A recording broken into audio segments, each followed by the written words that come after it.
guys, literally within a week of being named on the Queen's Birthday Honours List as a recipient of an MBE, I was robbed in broad daylight in Ghana. If you want to find out what happened, do stick around, do like, subscribe and comment, and let's get straight into it.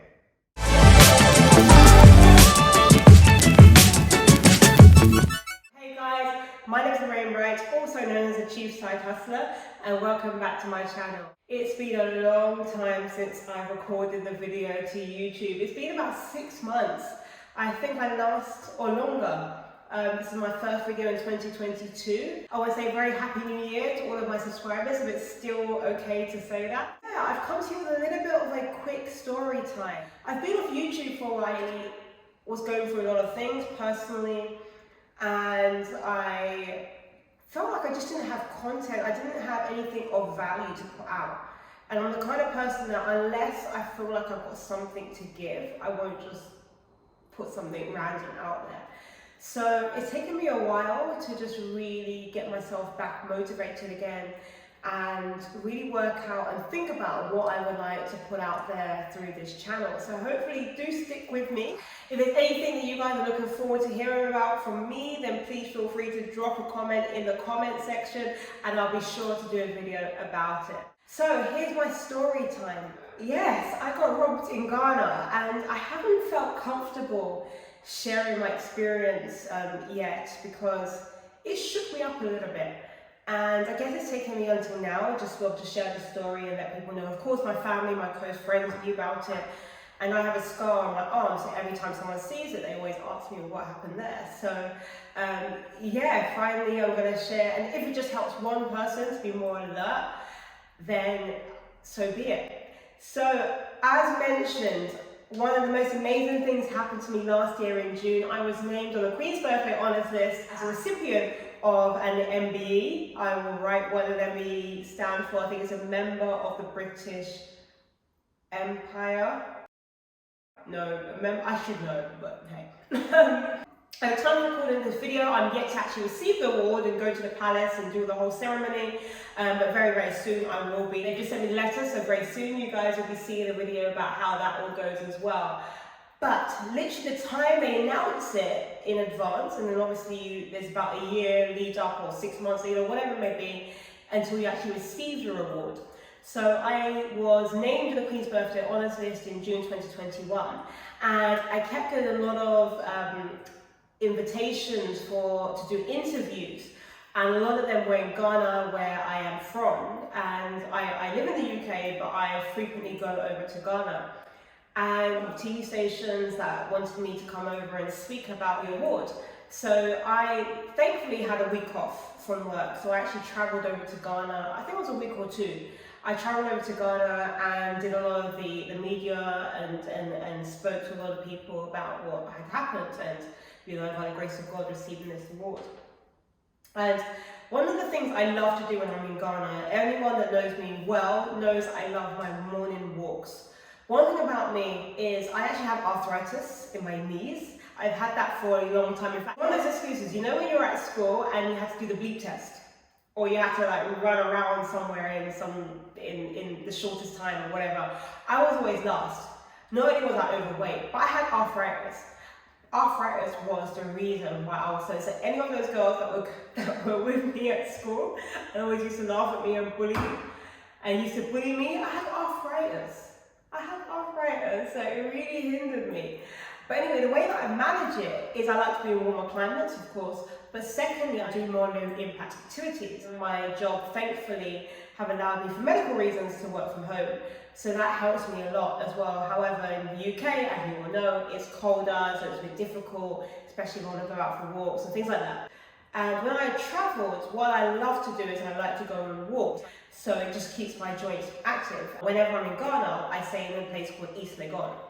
And that place, there is a nice walk that you can do around the place that I was living.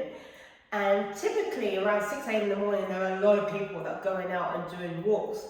And so it's amazing, it's really great. You feel motivated, you feel encouraged, and you're going out there, you're doing your walk. And I tend to about an hour walk around, and it's just brisk, it's low impact. and I do it in my own time. And so one of the things I love doing in Ghana actually when I have the time is I love to go up to Aburi Mountains. I'm actually from Aburi. So it's in the mountains and they have a really amazing walk that a lot of people go on about 6 a.m. in the morning. They head up to the mountains, they go for walks or jogs, and when they get to the top of the mountain, there's loads of different activities, keep fit exercises, group activities, aerobics, etc. Coconut sellers, people just play music. The vibe is amazing. I love it. The views are amazing. But I think at the time, my cousin who normally drives me up to the mountains wasn't available. So I just decided to go on a walk by myself. So I got up as I normally do. What I tend to do as well is I tend to listen on my walks to the Daily Audio Bibles. You might know of it as DAB, DAB. You can get it on wherever you find your podcasts or wherever you listen to your podcasts. DAB is on their Daily Audio Bible. I don't often get time to read the Bible, so when I go for walks, I listen to the Bible. And when I was going out for a walk, I would take my phone and I would take my AirPods, so I'll be listening to the word and the scripture whilst I'm going on a walk. So this is about 6:30 in the morning. I take my phone, take my AirPods, put it in, set the date of the audio Bible, and I was ready and going out for my morning walk as I normally do. Now, the moment that I left my house, in my spirit, when I got I got out of the road and I turned right. And the moment I left my house, my spirit sensed, I felt like someone was following me. Before God and man, I promise you, it felt like someone was following me. This is 6:30 in the morning, but for some reason I ignored it. I just said, that doesn't, maybe it's just the people that are around here going for walks, right? And I got to, so anyone that knows East Legon, the route that I was taking was literally around Mpasem to American House, up to around Baulishi, and then back around like UPSA, all around. So that's the kind of route that I was taking. And I got to about the Baulishi road. So this is a really busy road where you tend to have a lot of restaurants. There was also, the landmark is probably MTN. So MTN is a telecommunication company. MTN was literally where this happened. And this is broad daylight, by the way. So I was literally walking along the street, minding my own business on that busy road. It was obviously around 7 o'clock in the morning. As I was walking, I was listening to the scripture, as I said. I remember specifically the scripture that was on at the time, that the situation was literally about to occur. So it was Proverbs 17, verse 11 onwards, and I'm reading the New King James Version. It said, "An evil man seeks only rebellion, therefore a cruel messenger will be sent against him. Let a man meet a bear robbed of her cubs rather than a fool in his folly. Whoever rewards evil for good, evil will not depart from his house." So I just heard that scripture in my ear. Within 1 second of listening to that sentence that said, "Whoever rewards evil for good, evil will never depart from his house." The next moment, a car pulled up to me. The car literally pulled right up to me. And in Ghana, it's very normal for a car to pull up to somebody to ask for directions. So I instinctively thought that was what the person was doing. You know, it can't happen in the UK. Someone rolls up to you, says, "Yo, Ross, like, where's Creams, or how do I get to Brixton Station," or whatever it may be. We'll approach the person in the UK in a different manner. But in Ghana, you can just literally roll up to somebody, beat your horn, and you can just ask the person for directions. Now, that's what I genuinely thought the person was doing. And these were two guys in the car. One was very fair-skinned, almost like he had bleached. You know that kind of complexion when someone bleaches? And the other person was like my complexion. And the guy who was fair-skinned was on the driver's side, and the guy that was my complexion was on my side. So imagine, obviously, they drive on the other side of the road in Ghana, so he's driving on that side, and the passenger's on this side. Now, the car was about, let's say the car was the colour of my shirt. It was halfway between, it was orangey wine colour, something like that, like a Toyota Elantra or a saloon type car. I cannot remember for the life of me. But when he pulled up, obviously I'm there thinking he's asking for directions, so what I did, I took out one AirPod, and then I leaned over and I was like, "Okay, hey, yeah, just listening." And then what they said to me was, "Hey, beautiful, we've been seeing you going for a walk around the area. We would love to join you one time." And then I reminded myself of the fact that when I left the house, I thought someone was following me. Even though when I looked around, there was no one there. It was just regular people getting on with things. In my spirit, I sensed myself, I sensed someone was following me. But there again, this was about, a good half an hour walk away from my house in terms of where these guys had come to meet me. And this was in front of MTN. As I explained, MTN is on Bawaleshi Road. It's like a main MTN office, busy road. Now, they had pulled up. They asked me for my number so they can join me going for a walk. And I was not interested, so I put my AirPods back in my ear and I continued to walk. And then, next minute, they literally continued to drive up, but then this time they drive right in front of me. So there was nowhere for me to go, almost like a T. Like literally they'd taken me off course. And when they did it, I almost had to jerk, I was like, well, what's happening here, right? And when they did that, I got a little bit frightened. I was like, okay, what's going on here, right? So I thought, let me just try and do anything just to get rid of them because, I'm on holiday in Ghana, I want to go home safely. So next they said, okay, you don't want to take my number, why don't you take my number? So in other words, why don't I write their number in my phone? So I was like, look, let me just take their number because that way, if I take their number, I'm not obliged to call them. You know how it is, when someone's trying to take your number, they'll take your number, write it down, they will wait, they will call you there and then to make sure the number is correct. And I don't have time for that, So okay, let me just agree to taking a number. So at that moment, I took out my phone. When I took out my phone, I was about to write their number on. This guy on the passenger side literally grabbed my phone. I was like this. The guy literally grabbed my phone. The car was starting to speed off. And my arm was like here. So the guy was shoving me, I was holding onto my phone. The altercation, this guy was trying to speed, this guy was trying to push me, and literally they pushed me. And in the car, literally, the tires, the way that I fell like this. So my arm, there's still some scarring there, but my arm hit the ground, and then my back, the tires I almost got run over by the car, the tires, so my back is scarred up as well. So my back, the scar was hit by the tires, right? So my arm is healing, thank God, it's healing.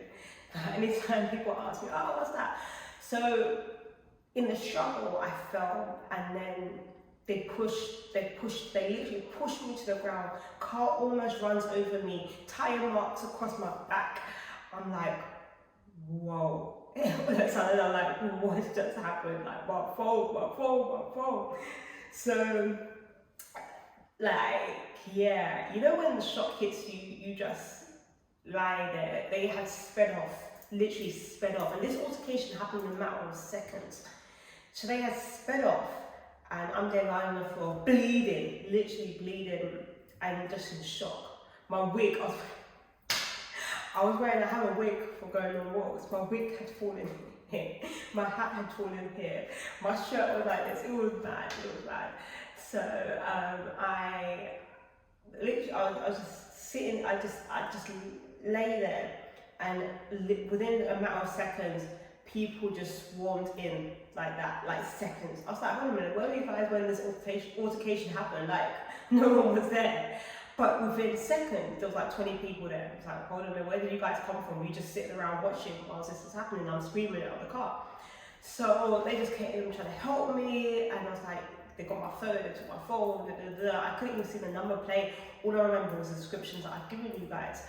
And so they put me in a taxi. I went home. I was bleeding too much, and my cousin wanted to take me to hospital, but I said no, I need to sort out my phone, I want my phone back. I was like, when you've got that adrenaline. So with the adrenaline, I wasn't thinking about going to hospital, I was thinking about getting my phone. So I was like, let's go to the police station. So I went straight to the police station and reported it. And do you know what? Can you imagine when I got to the police station and they asked me what had happened? I said, I've just been robbed by 2 guys in a car. They were like, was it a wine-coloured car? I was like, yes. So hold a minute, you guys actually know the car and you've done nothing about it. And they were like, okay, just write a report, sign it, whatever, but go to the hospital. They were like, go to the hospital right now. Literally got to the hospital. I went to Legon University or hospital, I think it was. Although I have private healthcare, I wasn't allowed to go to a private institution because for reporting a crime, the government hospital needs to see you or something like that. And I needed to report it in order to get claimed by insurance on my phone also. So I had done that. I'd gone to the hospital. Meanwhile, so I was messaging. I told my parent, my mum, what had happened, and there was a WhatsApp group that I'm in, and they were just messaging general stuff. I just literally said in there, guys, I've just been robbed. I'm in hospital. And within a matter of minutes, my friend Lexi, God bless you, Lexi came to the hospital. Literally within like 15 minutes, Lexi was there. And so I was at the hospital, I was doing x-rays, they had to x-ray me, but like they had to like the whole of my side down here. Bear in mind, when you're in Ghana, I didn't realize how expensive medical care is. But if you want to do an x-ray, x-rays was 150 cedis or 200 cedis per area.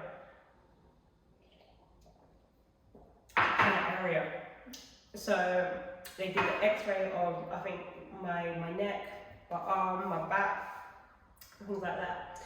And thankfully nothing was broken, but I was seriously bruised. My knee, I forgot my knee as well. Bear in mind, remember I have arthritis. My knee is what was significantly impacted because of the way that I fell. So I got medication, I was bandaged up, I was injected with what is it called? What's the thing that the guys smoke again? Tramadol.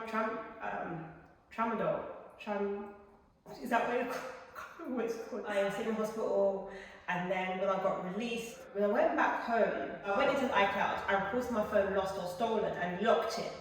And I put in an alternative number in case the phone being found, and then it will alert me so I know what to do about it. So I received an alert, I think the very same day, that the phone had probably been switched on, and it was said it was in Medina or somewhere like that. So I started thinking to myself, how on earth am I going to go and retrieve that phone? The very next day, I received an email, and I'll put a screenshot of the email in here. I thought the email had come from iCloud, from Apple, saying that the phone had been found, and it said log into your iCloud so you can track and see where the phone is. And so I clicked through the email that I thought was genuine. I clicked it, and the next moment, my heart sank. I was like, hold on a minute, was that email genuine? 2 seconds later, my iCloud was empty. They removed everything from my iCloud, and I was like, So, moral of the story, always check the header of emails and don't be so. I work in IT, I can't believe that I fell for that, and I know about phishing and all of that stuff. They removed everything from it, and I'm fine now, but before I was like really shaken. I didn't come out for weeks. I haven't gone on walks. I don't go for walks anymore because I'm just shaken. I'm just scared. I don't know why, but I should be more alert. But this is what people are doing, generally. And I went back to the police after I went to the hospital, and they were literally telling me it's been happening. So you guys, just be alert when you're going for walks. This is the kind of crime, petty crime that people are doing. And I unfortunately was a victim of it. I was just a sucker. I feel like I was naive and fell for it. And yeah, it can happen to anybody. And I consider myself relatively smart. And unfortunately, I was outsmarted. And so I just thought I'd just share that story of what happened to me while I was in Ghana. And if anybody else is going out for walks, please do be alert, be vigilant, keep on guard. If you guys know where that comes from, you know, that shows my age. But they're lyrics, by the way. But yeah, so that was just basically what happened. But thankfully, I am fine by the grace of God. It could have been worse. I was down, but I'm not destroyed. And yeah, I just thank God that it wasn't worse. I've heard horror stories of people that have been robbed in Ghana, so I just give God the glory that it wasn't worse than that. It just goes to show that I was there rejoicing and something bad happened. I just kept to myself, rejoicing at this MBE, and literally within a week, something like this happened to me. And yeah, it could have been worse. So I'm thankful, but yeah, I'm here to tell the tale. And thankfully, moral of the story, just always have insurance on your phones as well. I have multiple insurance because I tell you a testimony of what happened in another video. By the sheer fact that that bad thing happened to me, a good thing came out of it that opened several other doors for me afterwards. So one day I'm sure I will share the story of what happened, and it wouldn't have happened unless that robbery had occurred. So that is my short story time. Thanks so much for watching, and hopefully I will be out with a new video soon. If there's anything that you're looking forward to hearing from me, please do drop it in the comment section. Do remember to like, subscribe and comment and share, and hopefully we'll see you in the next video. So thanks again for watching.